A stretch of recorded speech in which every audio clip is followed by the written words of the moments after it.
tripod that we bought from Best Buy. Not the best. Not the best buy. Not the best buy. Not the best buy we've ever had. Well, I'm a dad now, so. Hey everyone, it's Plam and the guy who impregnated me. This is Zach. He's my husband. My husband, or my husband. Last year we decided to that we were gonna expand our family. God, that sounds so corny, but we did. And I got pregnant. Bada bing, bada boom.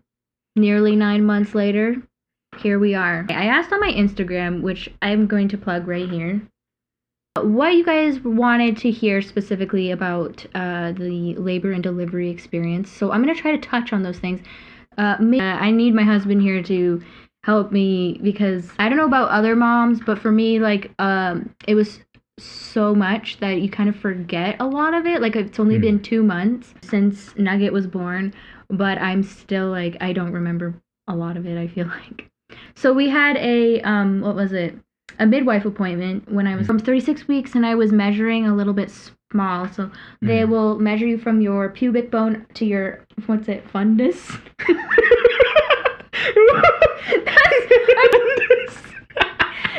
No. Yes, it is. It's like fundus or so. No, hold on.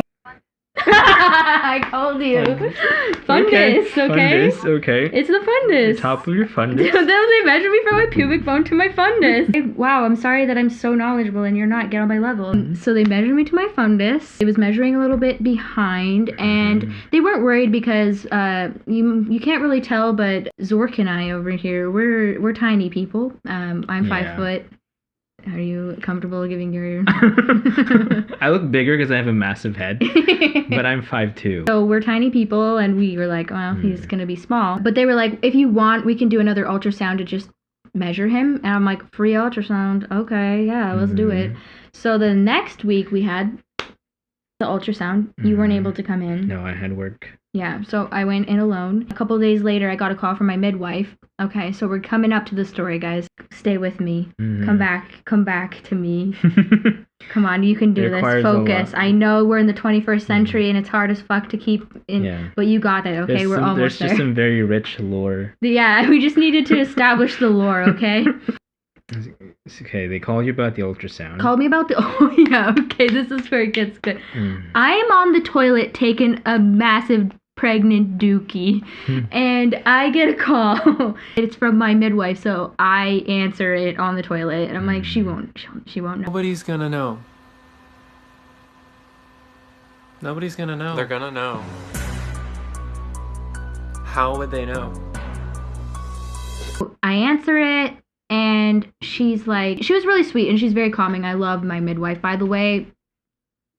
I love midwives. If you can, personally, I have a doctor now, and I really like my doctor, but I'm glad that I had a midwife. Anyway, my midwife was like, I talked to the doctor. Your baby is measuring asymmetrically in a certain area. I think it was the legs or the head. I think it was his head. I think he probably had a massive head. I wonder where he got that from. It's so random. So she was saying that at this point, because he was 38 weeks, they're like, at this point, it'd be better for him to grow outside of the womb because with the placenta, you can grow weird. So they were saying, if you're comfortable, we'd like to induce you. And I trust my midwife. She's the perfect balance, in my opinion, between medical and like trusting the mom and the mom instincts, and she's like a really good marriage of those two, I think. So I trusted her. I was like, all right, let's do this thing. Also, I was getting sick of being pregnant. It seems like everyone just reaches that point where they're like, fuck this, I'm out. Yeah. And I was shocked, by the way. Like, the feeling was like, I'm on the toilet in mid-poo, and all of a sudden I'm pregnant, and she said they'd like to induce me in like 2 days. So it was a huge shock, and it was like it was really hard to wrap my head around that I wasn't going to be pregnant so fast, because I thought it was going to be a couple more weeks. So you were 38 weeks at the time. Yeah, barely 38 weeks. And so then Zach's side of that. Okay, so I just started my parental leave. From work? Yeah, so... Because we're in Canada. Oh, yeah, parental leave. Like a day after my parental leave, I was playing video games. I was just sitting. You came in, and you were like, Zach, have you pooped today? Because I think you were saying I was about to shit my pants. Yeah, that's what I was So, implying. okay. The timing, in a sense, was good because at least I was already on parental leave. Like there But, was like, no one day. Yeah, but there was you had like no break. there was so much paperwork prior to that it's good that at least I was actually on leave Yeah. when it happened. So Yeah, because we thought we would have a couple weeks to prepare, but no, we did not. yeah, my hair was crazy. 'Cause, You were like, "What?" It wasn't clicking for a minute. That was definitely shit your pants worthy. Yeah, news, that's why I asked. so. And he had pooped, so we were good. Then I went in for a stress test. Pregnant people, if you're curious, if you haven't had this, a non-stress test is when they want to see how the baby is faring in your womb, right? So then they'll hook you up to a monitor, which will monitor the fetal heartbeat. And Nugget needed to pass that before we could induce him, and he passed like flying colors. He was fine. So there's lots of different induction processes that you can go through. For me, at this point, I had been, we had gone on long walks. I was shoving primrose oil up my hoo-ha. We were boinking. Remember that? Doing these things to try to induce labor because I didn't, over the course of the 2 days before we were going to get induced. Yeah, because you wanted to avoid a cesarean. Yeah, because I'm super scared of surgery. So I really wanted to avoid that. So at this point, I'm like 1 centimeter dilated and I'm starting to efface, which means that cervix is starting to thin out, but I was like not close at all. So they are like, okay, we're going to put what's called Cervidil.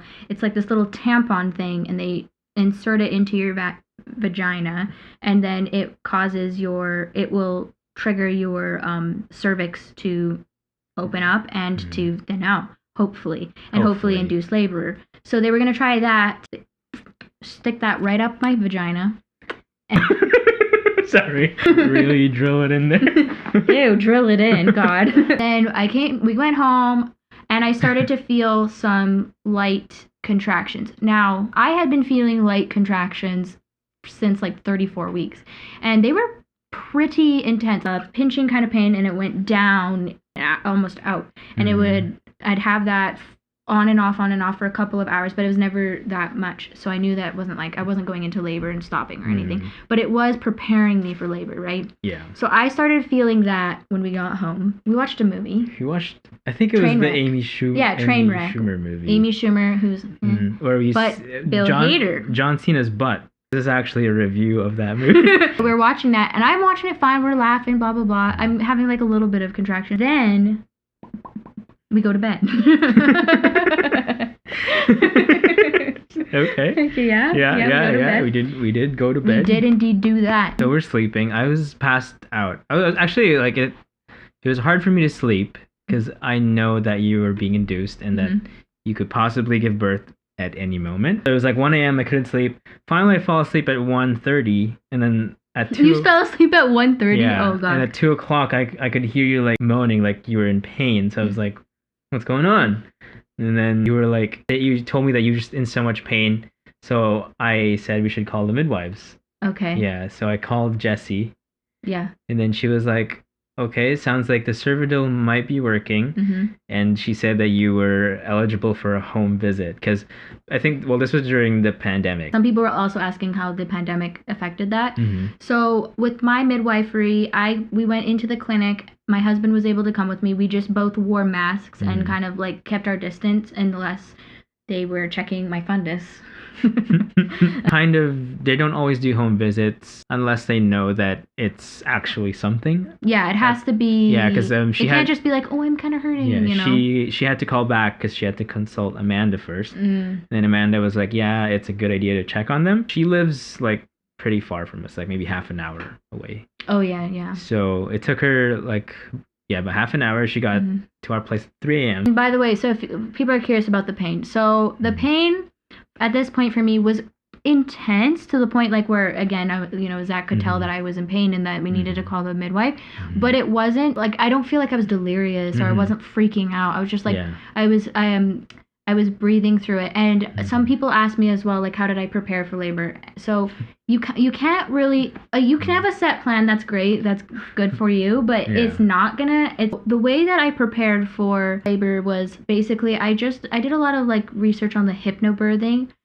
And I kind of had the mentality like whatever's gonna happen is gonna happen. I can't really plan that. I would like to avoid cesarean section, and I planned on doing like a ladder pain management system where I was gonna start off with just going in the water, and then medicine ball, and him and Zach helping like by pressure points and things like that. Mm-hmm. And then if it was too intense, then I would go for like an IV drip of morphine or whatever, Mm-hmm. and then up to an epidural if it was really bad. That was my plan, right? At this point, I'm in a lot of pain, but I'm breathing through it, and it's Mm-hmm. like you do a lot of like. It's also kind of just natural for me to do that. I just kind of followed my body, and Yeah. that really helped. Mm-hmm. It didn't like it hurt, but it wasn't like I can't think straight. I can't do this. Like I can't handle this. This is the worst. Yeah. I think a lot of people are afraid to vocalize their pain. Yeah, I think they're embarrassed, So or it's like it doesn't like it doesn't feel like polite. Mm-hmm. But some people also just like to be quiet. Yeah. So she gets there at 3 a.m. and she checks your cervix. Mm-hmm. And she said that you were 3 centimeters dilated at this point. Yeah. which So I went was from a like- 1 when they put the Yeah. Cervidil in, and then Yeah. like 8 hours later I'm at a 3. You were at a 3, and she recommended you go into the tub because it helps with the pain, as some people know. Yeah. And yeah, you were in the tub for a little while. But she said to go in the tub, and she's like, okay, you're doing really well. You're only at a 3. Mm-hmm. So I'm going to come back at 5 and we'll Mhm. check you again and see where you're at, because you're only at a 3. It's going to take a while. She's gone for about 15 minutes. You got out and you went to lay down. I can't even tell you guys the contractions, like if it were 3 minutes apart or whatever. I don't know what the fuck was going on. Like, Yeah. but like I know that once I got into the tub and she had left, the contractions started to like ramp up. They were way more painful, and they were coming way faster. There were no breaks. And I just want to say that one of my favorite parts of labor was I was in the bathtub and I was starting to really hurt and I was starting to freak out. And then like I had like this, and then he was holding me. And when the contraction happened, and I just like put my head into your neck, and like the pain just went away. But then it was too much. Yeah. And then that didn't work anymore. Yeah. It's like almost 4. We're like, okay, we need to go to the hospital. I need drugs. Like, Yeah, I remember. I was like, okay, I need drugs at this point. So I'm thinking I'm in early labor, and this is intense. It's starting to get intense to the point where I can't do my ooh anymore. I have to go like ha ha ha, and I was like breathing faster because you can't like breathe in long enough to do the ooh sound because it's so painful. It feels like you're getting punched in the gut over and over again. I think you also have to preface that you're not a little bitch. No, I'm not. Like that's why I was so surprised. I was like, wow, this is early labor and I'm like tapping out already. And so I've only been in labor for a couple hours and I'm over it. So you were like, I need drugs, because the midwife suggested if it's too painful that they can give you a shot of morphine. Yeah. Which does help subside the pain, and it helps you sleep. Yeah. Which is, because they do recommend you sleep through some of it, right? Yeah. So that was our plan. That's what we were doing. So we had to go to the hospital. Yeah. So I called the midwife, and she was like, okay, go to the emergency and I'll meet you there. And then at this point, you were like trying really hard to get dressed. Because I'm butt ass naked. Yeah, I mean, you just got out of the tub. Yeah. So I don't even know if you put on underwear. I did. Okay. Yeah, I remember they took it off. So you were wearing sweats. You were wearing the t-shirt that I wore. I was wearing cheetah print pajama pants. And you were wearing the t-shirt that I wore that day. But yeah, you were really struggling to get dressed at this point. I don't remember this. Yeah, like you were kind of. This is when it gets really painful. I think that's when you stop remembering things. Stop thinking, yeah. Because it's very primal. You feel very primal, like you don't give a fuck what's happening anymore. Yeah. Like you 10 minutes to get dressed because you were. Because I kept having to stop because when the contractions were hitting. You were struggling to put on your pants and stay upright because you had to hold on to the wall. You had to kind of rest for a few minutes. So it was really rough because you didn't have any breaks. It just kept coming. So yeah, we go down the stairs because we were on the second floor. Yeah, by the way, condo. Yeah, we go down the stairs. We exit, and we were outside and you were just screaming bloody murder at like an ungodly hour. So Did I puke or was that a different day? no, that was a different. You Okay. you had morning sickness that day. You were just like, bleh. I'm surprised no one came out because it was like 5 a.m. They probably had seen me meandering around pregnant, so they probably had an idea. It's 5 a.m. and you were screaming like not just like a not like I don't a shout. remember It was that. like, you know when you scream so hard that your voice gets really like coarse, like Raspy? like kind of raspy. Yeah. You were doing that. A few minutes, and then we finally make it into the car. Wait, we have to preface that you're a new driver. By Canada's laws, I have an L, which means you have He's a learner. But he's like nervous as hell because he's a new driver and I'm in labor. I only started driving that year. Yeah. Finally get into the car, it was fucking frosted over because it was cold as hell. Oh, yeah, I remember. And I mean, it's just like bottled up inside of you. It feels like you're going to explode, I guess. So I just felt like I was holding in the pain because I was trying not to scream. I don't remember that scream. So I'm trying not to scream and I'm trying not to like, freak him out because he's a new driver. So it was just like, it was torture waiting for it to unfreeze. I could just barely see out the front because I was like, you know what? It's 5 a.m. No one's here. Let's just go.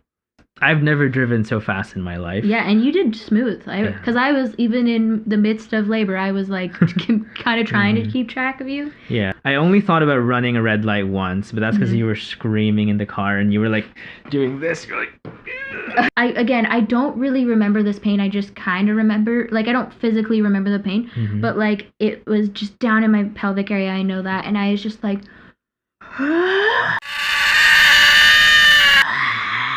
Screaming so loud. So we finally arrive in the emergency area, and there's this nurse that helped you because you were like, I'm giving birth or something like that. Yeah, like it was like a movie. I'm like, I'm giving birth. Yeah. And even then, I still think that and I'm in early labor. Like I'm freaking out because it hurts so badly.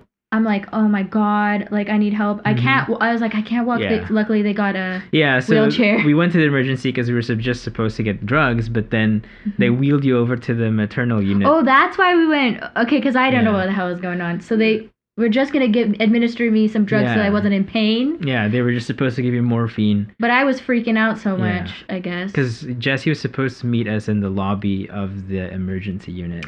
Oh, well, that didn't happen. So, like, they wheeled you over to the maternal unit. You only screamed once during that entire walk. And then the nurse was very sweet to you. She was rubbing your back. She puts you in the elevator. And we go up, and the maternal unit, they were already waiting for you. There were, like, 3 nurses already on standby. Well, there was another dude at the front desk of, what's it called? He called ahead. Yeah. Saying that you're on your way. Yeah. And so they, as you got to the maternal unit, they got you off the wheelchair. They put you in the triage area. Yeah, I'm starting to freak out at this point. Yeah, at this point, Jessie was also there. She got there fast. She got there super fast. I think she got there before we did. They had you there. She was going to check your cervix to see how far along you were. And again, like everyone's thinking like, oh, I'm just in a lot of pain and this and that. And I think I'm like, I need drugs. I remember this. I'm like, I need drugs. I'm like, I can't. At home, I was feeling, I was in pain, but I was feeling very positive, very optimistic. I was very excited to meet my baby and that things were going along and all of these things. This was like in the triage area was the only time when I started to feel negatively and I was a little bit afraid because the pain was so unreal that I wasn't blacking out, but it was starting to get it was starting to consume my mind almost. Like it was just like so intense. And I was like, I can handle this right now. I can, it's not so bad that I can't handle it, but I'm so scared because this is just the beginning and it's so all encompassing. Like I've never experienced pain this way before. Actually, when they laid you down, that was the only time you said that I can't do this, I can't do this. Like that was the only time. There was tons of nurses, but there was a head nurse and she was right there and she did a really good job grounding me and help me because I was starting to disassociate way where I'm I'm not even thinking logically. I'm just freaking out. Yeah, you were struggling to breathe as well because they were like, you gotta breathe. I don't even remember that. I was just freaking out. I was like, I can't do this because I thought that everything was, So she's kind of grounding me. She's like, yes, you can, blah, blah, blah. And she's like, trying to tell me to breathe and all that. And then meanwhile, they're taking off my pants and stuff. Actually, no, you removed your own pants. I did? Yes. You removed your own pants and you got on the bed yourself. I don't remember that. So you got into bed and Jessie, checking your cervix, she was like, okay, you're actually 10 centimeters dilated. So guys, little recap here. It's been 3 hours and I've gone from a 3 to a 10. Which is extremely fast for those people who don't know. Yeah, it was like, that's why I was in so much pain and it was so like intense. Yeah. Was because it was just like boom, boom, boom, boom. As soon as she took her hand out of your vagina, your water just I remember it that. exploded, like, and that felt relieving to me. Yeah, it exploded. I was like, I always thought that when they say your water breaks, it's like fluid, like a gush. Yeah. No, it was like a shotgun. It was it's like, and it was a kind lot of of thick pressure. too. Ew. Yeah, so I was like, holy crap. I remember seeing Jessie like, I cannot stress how close I was to giving birth to this baby in the car. Oh yeah. When your water broke, they took you into the big room. And at this point, okay, while they're putting me in, like wheeling me off into the birth room, this is when I start to feel the pressure. So I guess after she broke my water is when, or the water broke, that's when the pressures, I started to feel the pressure. And this is when I thought I was going to shit myself. For some reason, really concerned about that. I was like, I'm going to poop. And they're like, it's okay. And I just kept like, and I was also, between saying I'm going to poop, I know this, I was saying, fuck, because it was like really painful. Also, you were like, sorry, I'm swearing so much, guys. Gotta be Canadian about it. Yeah. Yeah. So they moved you to the big room, which apparently we found out is for people who are like very close to giving birth. It's already set up. It's ready, instead of like when you're getting checked in. Okay, at this point, I have to jimmy myself onto the bed, which was so hard to do because I was having contractions.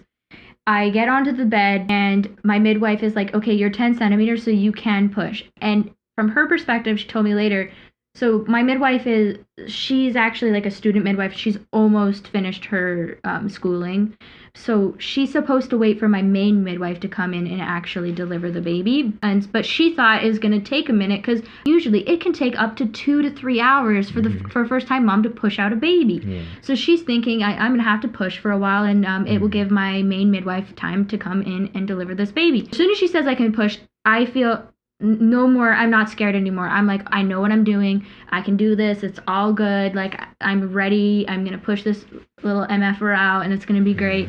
She's like, oh, you can put your legs up or do you want to like go on your back, blah, blah, blah. I was like, I want to lay on my back. And then I just grab my own legs and like throw them back. Well, so she said you could start pushing. Yeah. You push for like 4 times, like with your legs still down. Oh, I did? Yeah. Oh, God. So like 2 or 3 times, and then you grabbed your own legs for a while, and then by the 4th push, I could see Nugget's little head. Like, I could see his 4 face. pushes, guy. His face was like this. He's like grumpy. And he was like facing your left thigh, and he was purple. It was slimy and bloody. I was like, oh my God, there's a fucking head. And then you pushed for like 3 more times, and then the last push. But he's almost out, and I don't know what it was like. All the personal trainers in the universe, their energy seeped into my soul, and I yelled out, I can do this! I'm not that kind of person. I don't know what happened, what came over me. I just had to shout that for some reason, and then I do 1 more push. Yeah, and then he shot out. My student midwife caught him because there was no time. That was her first solo catch as well. So. He's born. He starts crying pretty much immediately. I'm shaking. And I literally, it was like I was blackout drunk, except for not. But like, I don't remember much. Because Zach took a video of them putting him on my chest, and I'm like, my baby, and I'm crying. I don't remember that at all. Glad he's happy and like he's doing well. Like he's breathing and he's crying and he's on my chest. Quite frankly, I just kind of wanted to not be holding him, and I kind of just wanted my vagina to be looked at. I'm not going to lie to you. I wasn't that interested. Like, weirdly enough, I was more concerned about that. Placenta had to be, birthed out. And so that took 10 minutes. And which was actually, you said, was way more uncomfortable than... Oh my God. I would, seriously, giving birth to him was way better than the placenta because, okay, they gave me a shot of oxytocin in my leg. and that helps your uterus start to immediately contract and hopefully reduces the likelihood of like hemorrhaging and all that, right? So within 10 minutes, I pushed the placenta out and it came out really easy. But it wasn't the placenta, it was the blood clots. So the nurses have to start pushing down on your uterus so that they can get all the blood clots out, that can like gush out, and that sucked. But luckily they had gas and air, so I was just like, give me high. So that helped a lot, because it doesn't really numb the pain at all, but it just kind of like makes you not give a fuck. And I'm shaking because I had so much adrenaline from like giving birth within 3.5 hours and not knowing what's happening. At this point, they're finally taking down your information and putting that bracelet on you. Yeah, because that's how fast it was. Yeah. It was like 10 minutes. Yeah. Maybe 15 minutes total being in the hospital. Yeah. Once they get the blood clots out, they assess the damage. So y'all, I'm sure you want to hear this. Damage-wise, I had a second-degree tear internally, like at the beginning, kind of in the opening of my vagina, like just barely inside. And then I had some abrasions on my labia. Did I have anything else? That's it, yeah. So it really was not that bad. And for how fast he came out, it was like, whoa. And he was 6 pounds, no, almost 6 pounds, like barely under. 5'15". He was 1 ounce off of being 6 pounds. So he was not a super big baby. Then my midwife gets me a shot to numb. Like, if you can't tell by now, I did not have any drugs. Like, this was all natural. The anesthesiologist, because I was screaming for drugs, apparently she had, the anesthesiologist she just poked her head in, and she saw you were already in active labor, like you're birthing this child, so she was like, well, I'm just gonna leave. They give me some shots to numb the area and they stitch me up. That takes forever, but they did a really good thorough job. And then once I'm stitched up, then Zach's been holding Nugget the whole time, doing skin to skin, and Nugget's like furiously trying to breastfeed from his nipple because he had his shirt off for the skin to skin. Yeah, that was hilarious. And then that's when I kind of like, I really connected to Nugget, and I like actually was taking in what was happening, because before I was kind of like, it was like pure adrenaline. Yeah, I was too like out of it to really honestly take it in. We're like, I'm sorry guys, but did you guys see that? Oh yeah, I cannot explain to you how smooth it was. I feel like it was so smooth. In a matter of 15 minutes, you gave birth to a child. Yeah, and I did it without any pain medication, and no, like I planned on being medicated, like, but the fact that I did it, and I did it so well, like I felt very in control. I felt very like badass about it, and so like instead of being humble about it, I was like looking around. I'm like, did you guys see that? I was like, I'm sorry, but can we just talk about how crazy that was? The nurses were all laughing. They were all like saying that they've never seen anything like that before. Like, yeah, it was nuts. Yeah, a first-time mom giving birth to a child in 15 minutes. Yeah, it was pretty wild. They put him on me and I'm holding him. I wish I could really remember how I felt, but like it felt really relieving, but quite frankly, like he did kind of feel a little bit like a stranger for a while, but it was really relieving to have him and to know he's safe, because for 9 months you're just like so worried about him or your baby, and it's nice to have them there and you can feel them and see them breathing and finally meet them. Yeah. But they do kind of like, I don't know about you, but he felt kind of like a stranger to me a little bit. But like one that I was obsessed with and I loved. I think it was different for me. Like he didn't feel like a stranger, but like it was like, holy crap, you're a new person. It was like trying to get to know someone new. Yeah. But like not like in a weird, disconnected way. Like I felt actually like, oh, this is my son. Yeah, I think I felt kind of a little bit like an imposter, like I haven't done enough to be a mom yet. Oh, I don't really feel like a mom, you know what I mean? It took me a while to kind of, it's not like I didn't want to, it's just I didn't really feel, but I didn't feel guilty about that, because luckily lots of moms have opened up about that, and it is normal to feel that way. Like, and it doesn't mean you don't love your baby. I was still like really happy. We were wired when he was born, like we did not sleep, we were so pretty excited. Much. Except for you did fall asleep later. Yeah, but I barely slept that night too, so it was just a very tiring night. But yeah, they were saying it was like birthing is a marathon, but for you it was more like 100-meter sprint. Honestly, but I was just sort of sad that it was so fast, because I kind of was excited to like, I'm gonna do this, it's gonna be so kick-ass and everything. Like I was kind of ready for it. You were preparing to be very in touch with your body and just try to experience everything. Yeah, like that's why you wanted to avoid the epidural first. Like, yeah, because I really wanted to feel him coming out, and like it was a really good experience. And for me, quite frankly, it was honestly not that bad. And I know, like, I don't want to be a douche, because I know a lot of people that have given birth, it was like traumatic or it was really, really hard, and it is really, really hard. But for me, it just happened to not, like, my body was just ready to do this thing. Just goes to show too that you can do all the planning, but when it's go time, it's go time. I'll talk more about like, okay, so then what happens immediately after postpartum, like to your body, and then like maybe the first 2 weeks we'll talk about or something in a follow-up video. Yeah. But that's my birth story. 3.5 hours, bada bing, bada boom. And my son was also like, he was badass too. Like he's crawling up to my tit and he just latches himself on. Yeah. So yeah, labor for 3.5 hours roughly. Birth like at the hospital 15 minutes later, bada bing, bada boom, and and baby at the tit. Anyway, I'll talk more about like breastfeeding, all postpartum, all of that in another video. But birth is just insane. So yeah, I was like feeling the adrenaline all over again, just reliving it. But yeah, the main thing that I want people to take from it is to not be afraid and like trust yourself. Because, just trust your body. And my midwives were very supportive of me trusting my body and trusting these things. So I had a lot of confidence in myself going into it. So even though it was like wave after wave of contractions and it was super like confusing in that way, I still deep down knew that I could do it. It was just that one little moment. Yeah. Thanks for sticking it out, because it's probably going to be a pretty long video. Yeah, probably at least 30 minutes. Yeah. So you did it, guys. You overcame ADHD. You have certified defeated ADHD. You no longer have attentive issues. I am qualified to say that. We'll see you in the next vid. Bye.